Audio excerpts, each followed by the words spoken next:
July 1954, the Italian expedition organized by Alpine Club and led by Professor Ardito Desio is about to launch after a 2-month siege along the Abruzzi spur. The final assault of the still unclimbed K2. A victory of K2, the second highest mountain on Earth, more difficult than the others, an attempt in vain in 1938, 39 and 53 by strong American expeditions, would restore credibility and confidence to Italy that 9 years earlier had been destroyed by the war. On the afternoon evening of July 29, 1954, in one of the 2 tents of the A camp on the shoulder of K2, 4 of the expedition leading men, Compagnoni, 39, a mountain guide in Sardinia, Galotti, 36, Lacedelli, 28, a guide in Cortina, and Bonatti, 24, a guide in Courmayeur, discussed for the plan for the final assault. Above the 2 tents of the A camp looms a 30-meter high wall of ice, then a snow hump that forms the upper part of the shoulder, a steep gully ladder known as the bottleneck, under a colossal 120-meter high serac, and to the left, a changeling traverse that opens the way to the increasingly less steep summit slopes. On the evening of the 29th, the 4 agreed that the following day, Compagnoni, already designated to the role of the leader by the expedition leader Desio, will go up with Lacedelli to establish the said last camp, while Galotti and Bonatti, who volunteers for this purpose, will go down on the 7th to take 2 packs with the supplementary oxygen necessary for the companions for the last leap, and will carry them up to them. On the morning of July 30th, as agreed the evening before, Compagnoni and Lacedelli climb up the wall of ice that overlooks the A camp and, having picked up the loads left above it, continue on the upper part of the shoulder toward the band of rock that supports the summit of K2. They have with them, in addition to the climbing gear, the 3 kg Moretti Super K2 tent, sleeping bags, stove and food. That same morning, starting from the A camp around 8 am, Bonatti and Galotti descend for about 200 meters below into the pack ladders with the cylinders, and there they meet Erich Abram and the porters Isakian and Mahdi, who come up from the 7th camp carrying, among other things, down sleeping bags for them too. Having loaded the 2 pack saddles, weighing 19 kilos each, Bonatti and Galotti go up with 2 porters, reaching the A camp at around 12 o'clock. After a quick meal with the porters, the 3 Italians agree that Bonatti and Mahdi, accompanied by Abram, will carry the oxygen tanks to the leading rope team, while Galotti and Isakian, too tired, will stay at the camp. The program specifically calls for Abram to return in the evening, while Bonatti and Mahdi,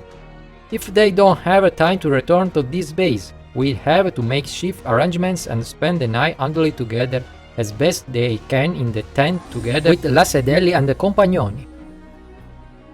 Mahdi is convinced to climb with a load of cylinders towards the 9th camp by Bonatti, Abram and Galotti, who offer him the possibility of reaching the summit.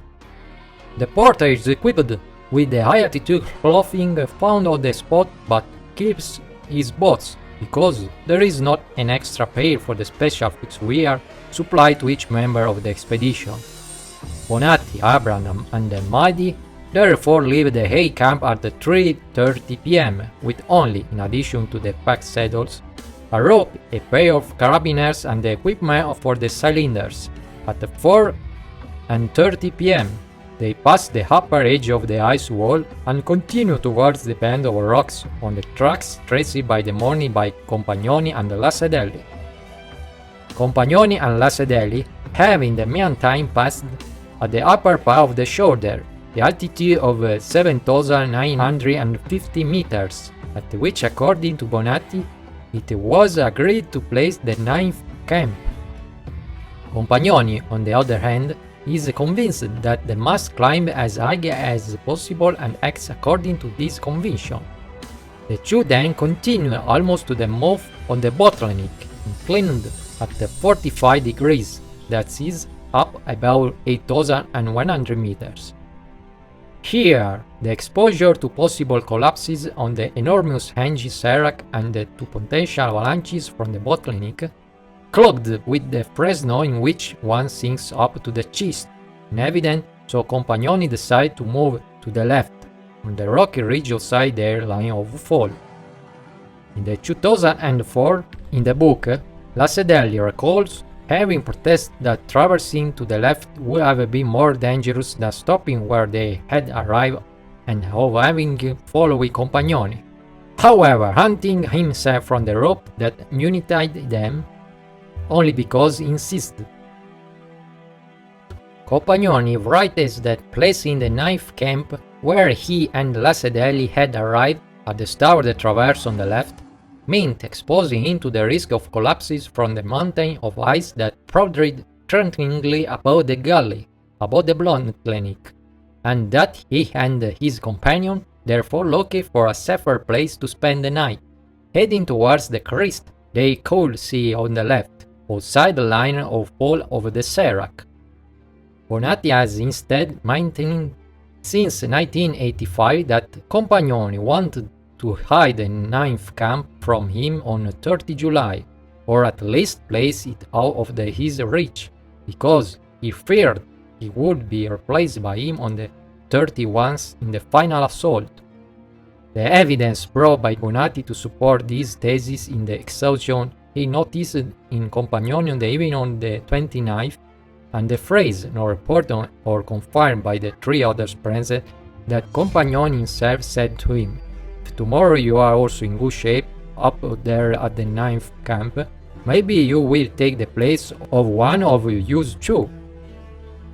On the evening of the 29th, Compagnoni and Lacedelli were indeed severely tested by having overcome the wall of ice, but all this does not improve at all that Compagnoni tried to hide the following day. In fact, even if he was exhausted on the evening of the 29th, he certainly was not on the 30th, when he climbed 500 meters of altitude with the material for the ninth camp without problems.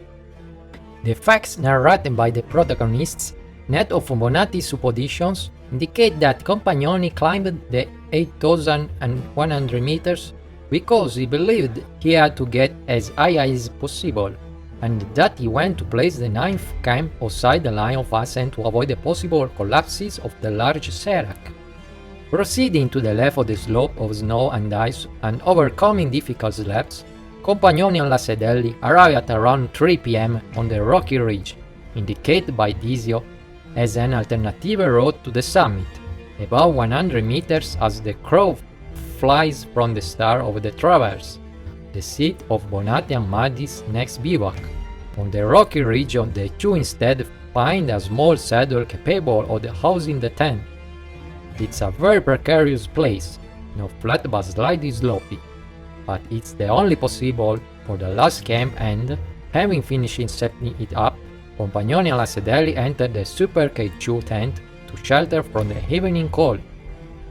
Bonatti, Abraham and Maddi have meanwhile climbed up the slope of the shoulders, and having calmed them, have received instruction from Compagnoni and Lacedelli to follow the tracks, which they do until they reach the area considered by Bonatti to be the one, at about 7,950 meters, agreed for the ninth camp. Here, Abraham feels the beginning of frostbite on one foot and, after having remedied it with a massage, leaves his companions around 6:30 p.m. to return to the 8th camp. Bonatti and Maddi continue to follow the tracks on the steep rise almost the entrance on the bottleneck, repeatedly calling the two of the leading rope but without receiving any answer and therefore without understanding where their tent is. Before the onset of the dusk, and therefore around 7:30 p.m., Maddi begins to groan from the cold and to show signs of nervousness, continuing however to climb with Bonatti, almost to the base of the bottleneck, around 8,100 meters. From here, the two launch increasingly angashed and disparate calls that still remain unanswered, at which point Maddie begins to shout convulsive words. Hoping that the tent is behind and boulder 50 meters high up, Bonatti frees himself from the pack saddle with the oxygen tanks and reaches it, finding however only traces half erased by the wind that rises obliquely toward the left. The disappointment causes him a shock from which, collapsing on the shore, it takes a long time to recover. When he gets up, certainly after 8 p.m., because the darkness is now absolute, he cannot use the electric torch, perhaps discharged by the cold and as it kept in an external pocket.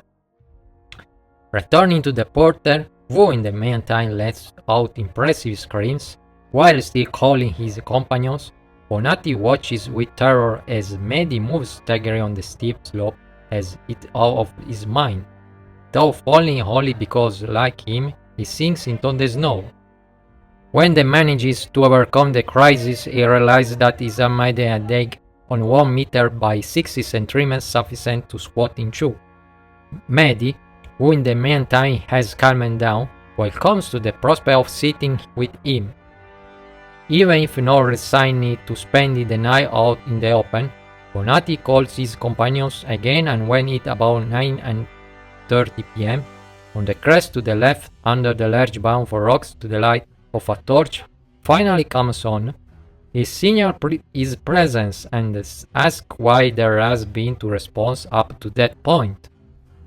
In 1958, Compagnoni recounts that by nightfall he and Lassedelli hear screams from inside the tent, and after having struggled out and recognized Bonatti's voice, they shouted at him to go back, leaving the oxygen tanks because the crossing would be too dangerous. And when Bonatti replied, "Don't worry about me," they calmed down, thinking that their companion and the porter would return to the A camp on the uphill track. Bonatti instead recalls in 1961 that when he asked him why they were only showing up then, Lassedelli replied that they couldn't freeze outside the tent to wait for him.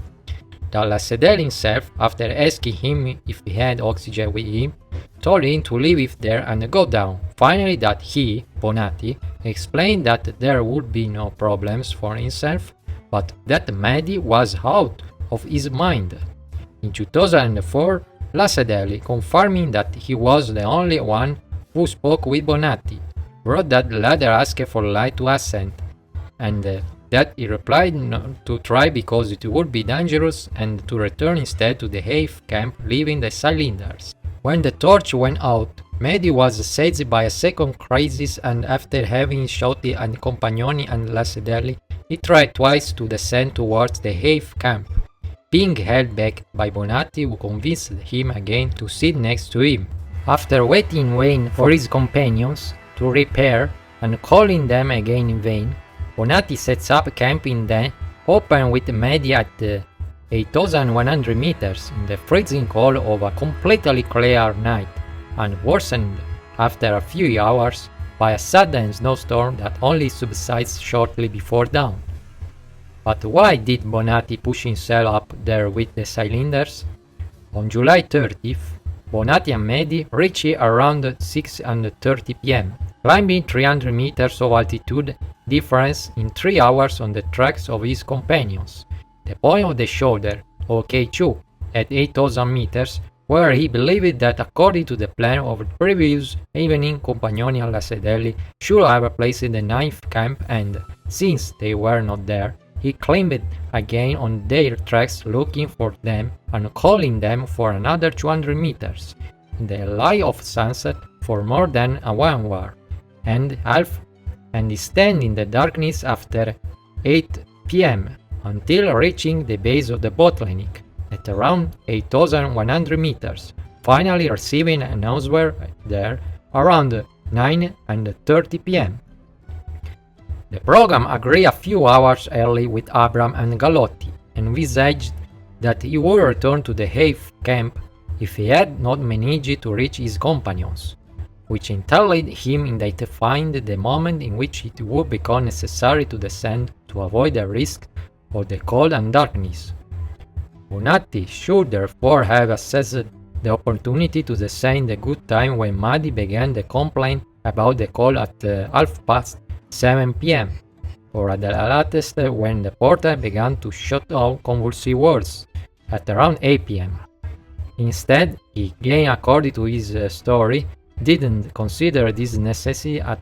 any time before the darkness complicated the descent, or prevented it altogether according to his judgment. It should be noted, however, that at that point, in order to let the ladder climb up at night along the dangerous crossing, Compagnoni and Lassedelli would have had to reach them and then drive to the tent, running the risk of accident and frostbite, and then they need to share with them not only the super K2 tent, but also the sleeping bags until morning, would have exhausted everyone, making the final lap practically impossible. And it should also be noted that Lassedelli's final conviction, shared by Compagnoni, that Bonatti and Maddy could reach the 8th camp even at night, was, even if not sufficiently compared by Bonatti himself, justified by the following facts. The road between the place where Bonatti was with Maddy and the 8th camp was on a slope of deep but settling snow, inclined at no more than 40-45 degrees only for the first 200 meters, and on which the tracks of 4 climbers were presumably still evident at least in places, in the light of the moon and stars, in a completely clear sky, a slope on which, moreover, even if Compagnoni and Lassedelli did not know this, Maddy had not fallen despite his acrobatics, and which the same porter would have climbed alone and without problems at dawn the following day, as they themselves then did in the dark, returning on the 31st from the summit. Bonatti, as Compagnoni and Lassedelli knew, was an exceptionally capable mountaineer who was presumed to be accustomed to managing less skilled second climbers and who could have had no difficulty in lowering a porter,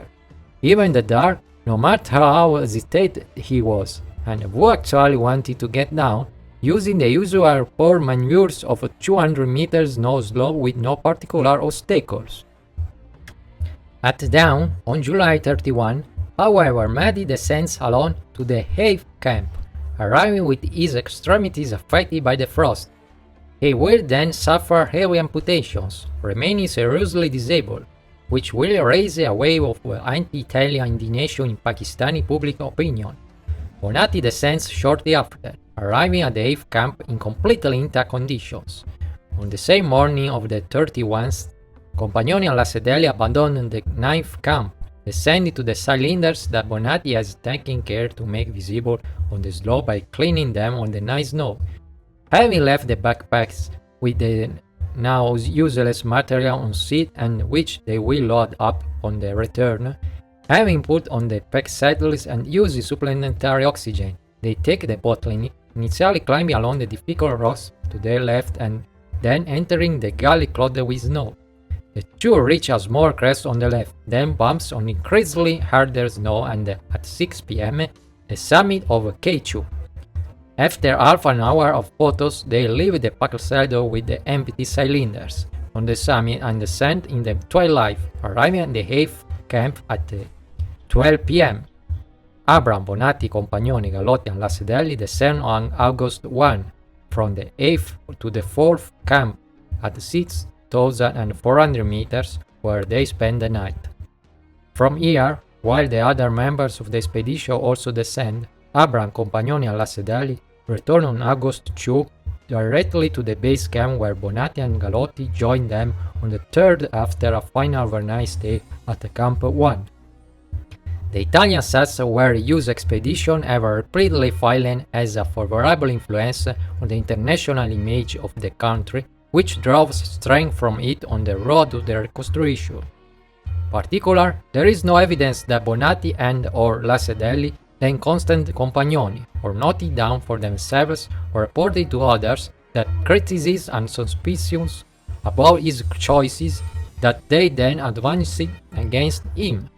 In fact, before 1958 or 1961, as we will see later, no document mentions Any disagreement or controversies between the climbers of the expedition regarding their mutual behavior during the ascent or on their way back. Bonatti himself confirms that claiming in the interview that appears on November 18, 1954, in the magazine Settimo Giorno, "I must say that there was never the slightest divergence of views between you, and each one of you did everything he could to reach the limits of his energy without holding back. In different conditions, we would not have achieved anything." The same year, the expedition leader Desio published the book The Conquest of K2, which contains the report of Assault of the Summit,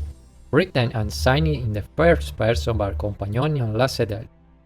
Bonatti disputes Desio's report supported by Alpine Club and the official film because they did not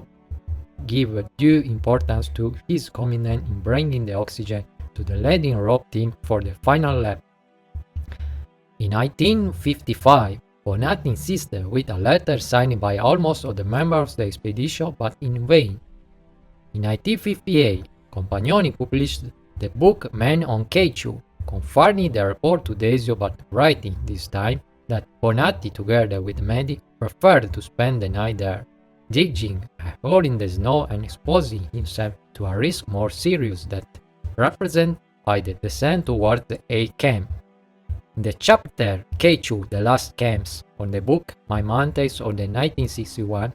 Bonatti contested Compagnoni and Lascelles for having placed the 9th camp on July 13th, in a different place from the one agreed on the evening of the 29th, and having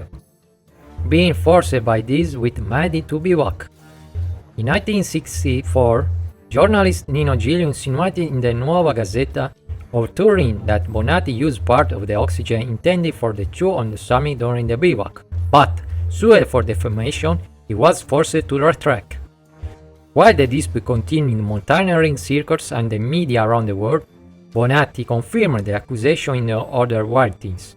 bringing public opinion not only in mountaineering but also in Italy until in 2004, the 50th anniversary of the Ascent, Lascelles published the book